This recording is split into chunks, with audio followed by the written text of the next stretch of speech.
Hi guys, my name is Bailey Nouget and I'm going to be explaining the pH scale. The pH scale pretty much measures the concentration of hydrogen ions in a solution. It pretty much tells you how acidic or basic that solution is.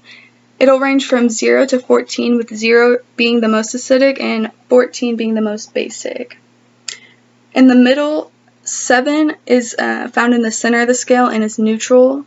Pure water is an example of a neutral solution because it dissociates into equal amounts of hydrogen ions and hydroxide ions.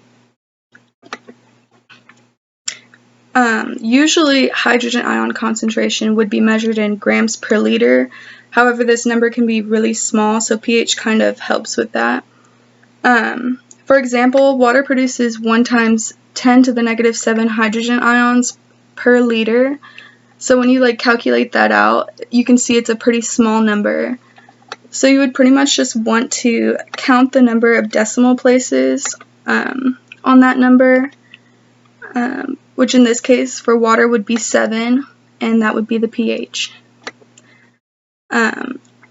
Hydrogen concentration and pH are inversely related, which means the more hydrogen ions in a solution, the lower its pH will be.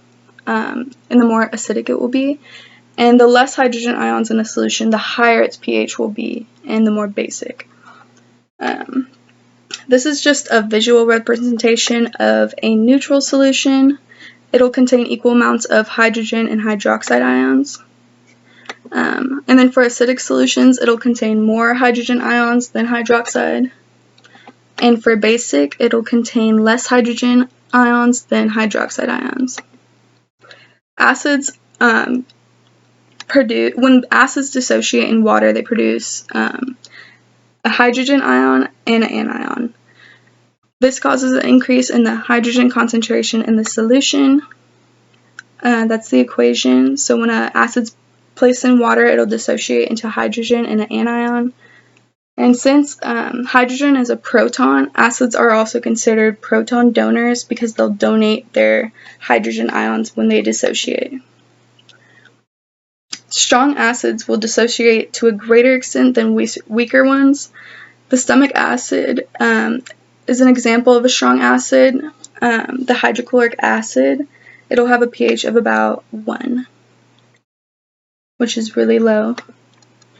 When bases dissociate in a solution such as water, by contrast, they tend to take up hydrogen ions. Therefore, bases are considered proton acceptors. When bases dissociate, they decrease the total amount of hydrogen ions in the concentration, giving it a higher pH. And there's the equation.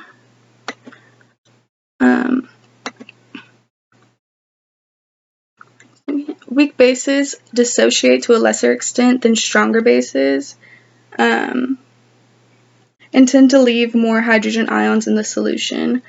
Blood is a good example of a weak base because it has a pH of about 7.35 to 8.45.